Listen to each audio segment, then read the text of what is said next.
Stop! Miss Wong, don't recycle those bottle tops, reuse them. This is an eco tip all about reusing bottle tops made of plastic instead of recycling them. If you're learning how to write words, you can spell each letter on a different bottle top like this,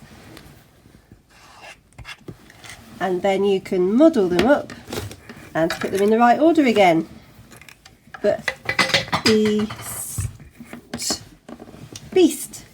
You can also play games with tricky words that you're learning. So you could say, find the word Mr. I think it's this one. Yeah, well done. You can also play number games on there. Please let me know any more ideas on how you've reused your bottle tops.